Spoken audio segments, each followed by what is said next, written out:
Agora, na quarta-feira,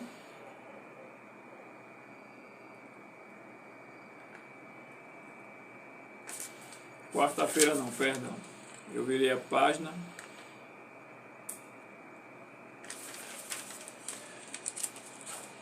Terça-feira, 17 de janeiro, o propósito do dízimo, né? Recapitulando, nós vimos que o pacto do dízimo com Deus, ele veio antes do povo de Israel lá no Sinai. Ele se perpetua até nós hoje. Vimos que é 10%, certo? E vimos também o local designado por Deus onde devemos devolver. Agora, vimos também, né, exatamente o que eu acabei de falar, onde ficaria esse lugar do tesouro, a casa do tesouro. E agora vamos entender, já falei um pouco sobre isso no tema passado, na segunda, o propósito do dízimo, né? Leia Levítico 27, verso 30 e Números 18, verso 21 e 24. Levítico 27, verso 30, vai nos falar o seguinte sobre o dízimo. Levítico 27, verso 30. A pergunta é a seguinte. A pergunta é: o que Deus propõe que seja feito com o dízimo? Levítico 27, verso 30. Também todas as dízimas da terra, tanto dos cereais do campo, como dos frutos das árvores, são do Senhor Jeová. Santas são ao Senhor Jeová. Então, a 10ª parte de tudo que recebemos é de quem? Do Senhor Jeová. E lá em Números, capítulo 18, deixa eu achar aqui, Números 18, e a gente vai ler o verso 21 e o verso 24. Diz assim: aos filhos de Levi dei todos os dízimos em Israel por herança, pelo serviço que prestam, serviço da tenda da congregação. Porque os dízimos dos filhos de Israel, que apresentam ao Senhor Jeová em oferta, dei-os por herança aos levitas, porquanto eu lhes disse no meio dos filhos de Israel, nenhuma herança tereis. Os levitas, eles não tinham parte, né, partição ali da terra, né? E aí Deus designou que o dízimo é sagrado, santo ao Senhor Jeová, e ele deu aos levitas, né, aos seus funcionários, digamos assim. Deus é o dono de tudo, obviamente ele não precisa de dinheiro. Contudo, o dízimo pertence a ele, ele diz o que fazer com o dízimo. O dízimo deve ser usado para sustentar o ministério evangélico. As necessidades dos ministros são atendidas com o dízimo. Infelizmente, muitas igrejas, certos obreiros estão se enriquecendo do dízimo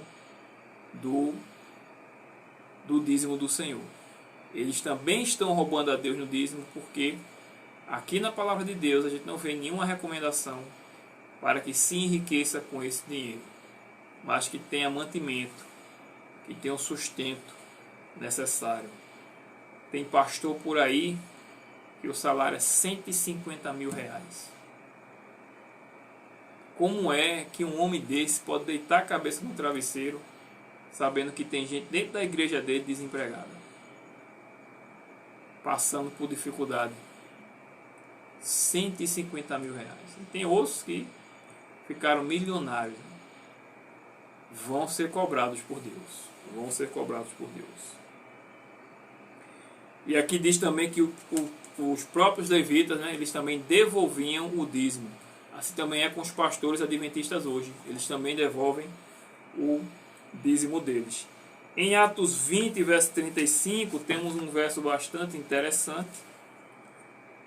E a lição tenta associar com a questão da devolução do dízimo e da oferta. Atos 20, verso 35 diz o seguinte: tenho-vos mostrado em tudo, Paulo falando, tenho-vos mostrado em tudo que trabalhando assim é necessário socorrer os necessitados e recordar as palavras do próprio Senhor Jesus: mais aventurado é dar que receber. Esta é a lei áurea, né? A lei da abnegação. Você trabalhar para os outros. Você aprende isso dentro da sua casa primeiro, né? Quando você trabalha para sustentar a sua família. Quando você faz parte realmente do membro, quando você é membro do corpo de Cristo, faz parte do corpo de Cristo, você compreende, né, que o seu dinheiro veio de Deus, ele não é apenas seu, mas que você, como o Tiago fala, aquele que tem condições nesta terra e vê seu irmão padecer necessidade, não ajuda, o amor de Deus não está nele. A gente tem que ser abnegado, receber de Deus e repartir também. Diz aqui que o dízimo é importante porque nos ajuda a estabelecer um relacionamento de confiança com Deus. É um ato que requer fé e que só pode crescer por meio de exercício. Quando você exerce, aí você aumenta ali a sua fé. Semana passada eu deixei na descrição do vídeo passado falando do pacto do dízimo. Vou deixar mais uma vez debaixo desse vídeo aqui, a descrição do vídeo, vou deixar o link de um testemunho meu em relação ao dízimo. Eu tenho vários testemunhos, mas o que eu gravei foram apenas 2. Um vídeo antes, quando eu ia passar pela aprovação do dízimo, e um vídeo que eu fiz depois que eu passei pela aprovação. Aqui diz o seguinte, ó, pense por exemplo, aliás, antes de ler esse comentário, aqui mesmo, né? Pense no exemplo do fim dos tempos, em que os fiéis não poderão comprar nem vender, conforme escrito em Apocalipse 13. Isso vai ser o tema vai ser o tema 11, certo? Quando parecer que todo mundo está contra nós, será de suma importância ter desenvolvido confiança na providência, no poder e do amor de Deus. A fidelidade nos dízimos certamente pode ajudar a desenvolver essa confiança.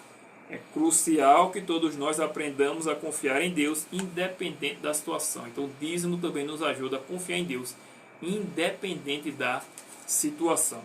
Se você não confia hoje que Deus suprirá as suas necessidades, né?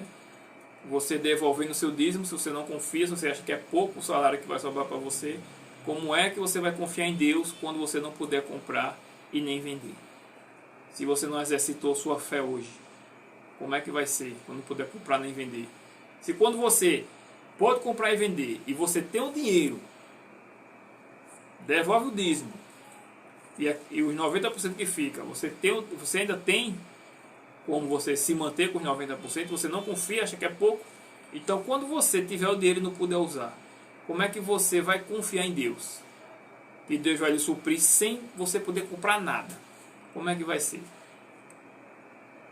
Os que procedem dessa forma, com certeza no tempo do fim, vão se entregar à besta e adorar a sua imagem e receber a sua marca. Tristemente, mas o ritmo é esse. A fé ela é exercida através de... A fé ela é crescida, aumentada através de exercício. E o dízimo também nos proporciona isso. Uma segunda grande razão para a fidelidade financeira é o recebimento das prometidas bênçãos de Deus. Uma das razões é você ter a certeza que Deus vai abrir as janelas do céu e lhe prover. Então essa é uma das razões, as prometidas bênçãos de Deus. Uma das razões para você devolver o dízimo. O Senhor prometeu bênçãos tão grandes que não teremos espaço suficiente para guardá-las. E aí entra o verso de Atos 20, verso 35. Com o excedente poderemos ajudar outros e sustentar a obra de Deus com nossas ofertas. Aleluia.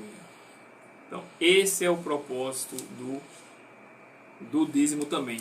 Exercer a nossa fé, manter a obra de Deus e também exercer a nossa fé.